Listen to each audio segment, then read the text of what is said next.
Assalamualaikum warahmatullahi wabarakatuh. Kembali lagi bersama saya Firi Abdullah dari kelas A12. Pada pertemuan kali ini kita akan membahas tentang keterampilan mengelola kelas. Dalam keterampilan mengelola kelas ini kita wajib sebagai seorang guru mampu menyusun strategi dalam mengatur ruang kelas.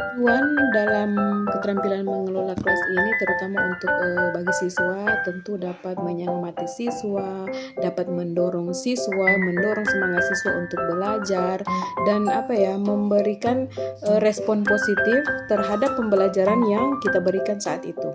Dan untuk guru tentunya itu dapat memperlancar proses belajar hari itu. Kita juga sebagai guru mampu merespon secara spontan dan secara lisan terhadap tingkah laku siswa yang sangat aktif dalam kelas. Dalam mengelola kelas, yang pertama adalah yang di sini kehangatan dan keantusiasan. Kehangatan dan antusias ini seperti dalam hubungan antara pendidik dan peserta didik. Kemudian antusias daripada peserta didik yang mampu memahami materi dalam pembelajaran. Kedua, tantangannya. Tantangan di sini biasanya itu ditemukan karena adanya permasalahan kecil dalam suatu waktu pada saat pembelajaran dilakukan, entah itu siswa tidak memahami atau siswa tidak melakukan apa yang kita jelaskan. Kemudian bervariasi, terus keluasan, dan 5 penekanan pada hal-hal positif serta penanaman disiplin diri. Di sini disiplin terhadap siswa dan terutama untuk menekankan kedisiplinan dalam proses belajar mengajar itu sangat perlu. Mengapa perlu? Karena untuk mencapai pembelajaran yang efektif tentunya kita dapat mengatur beberapa peraturan dalam pembelajaran dalam kelas. Begitupun saat kita memberikan ice breaking seperti tepukan, nyanyian, apalagi saya yang jenjangnya anak TK anak RA.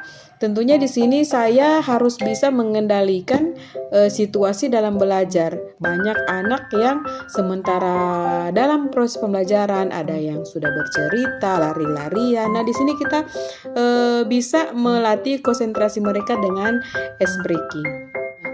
Dalam hal-hal yang mengganggu iklim KBM ini, misalnya itu siswa yang tidak melakukan interaksi, atau siswa yang saling mengganggu antara teman, atau bisa juga ada siswa yang mungkin berkebutuhan khusus. Karena berkebutuhan khusus sementara guru yang dalam kelasnya hanya seseorang. Tentunya kalau dalam menghadapi siswa yang berkebutuhan khusus, tentunya ada langkah-langkah tersendiri untuk menangani siswa tersebut. Dengan adanya pelatihan atau dengan adanya bimbingan khusus dari guru, siswa tersebut dapat memahami materi yang kita berikan saat itu. Dalam proses keterampilan mengelola kelas itu ada yang dinamakan teknik untuk mencegah perilaku mengganggu, seperti memandang siswa dengan seksama, terus mendekati siswa dan memberikan reaksi terhadap gangguan, terus membagi perhatian visual maupun verbal. Di sini untuk menarik atau mencegah perilaku yang mengganggu, kita sebagai guru harus memperhatikan dan mengawasi gerak-gerik siswa tersebut. Kalau ada yang peserta didik, kalau ada yang sering mengganggu teman, tentunya kita harus memberikan perhatian khusus kepada siswa tersebut, mendekatinya, memberikan pemahaman kalau yang ini tidak bisa, yang ini jangan mengganggu. Dalam proses belajar mengajar, jika guru tidak tanggap dan tidak memperhatikan gerak-gerik para peserta didik, tentunya dalam proses KBM itu tidak akan berlangsung dengan efisien atau dengan lancar. Adapun teknik untuk mencegah perilaku mengganggu seperti yang tertera di sini, memusatkan perhatian kelompok. Kedua, memberikan petunjuk yang jelas.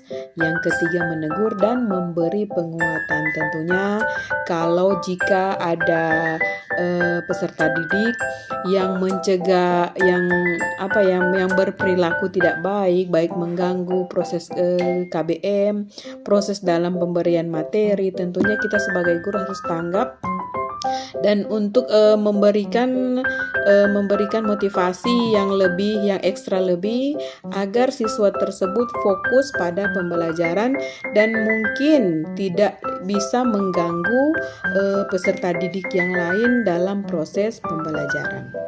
Dalam pengembalian kondisi belajar yang optimal, tentunya modifikasi tingkah laku dan pengelolaan kelompok itu sangat perlu ya, terutama untuk peserta didik yang sangat aktif. Mereka itu harus mendapatkan perhatian lebih dari kita para pendidik agar dapat mengendalikan segala tingkah laku yang dapat mengganggu selama proses belajar. Ada hal-hal yang perlu kita hindari pada saat sementara pembelajaran di kelas, dalam kelasnya kita sebagai pendidik. Yang pertama adalah campur tangan guru yang berlebihan atau menghentikan penjelasan tanpa alasan yang jelas, ketidaktepatan memulai dan mengakhiri kegiatan, kemudian penyimpangan dalam proses KBM, dan terakhir pembicaraan guru yang bertele-tele.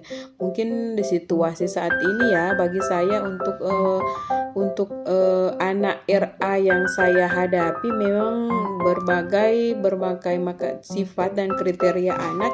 Tentunya saya lebih ekstra power ya untuk memulai maupun dalam proses pembahasan dan terakhir itu yang mengakhiri pembelajaran.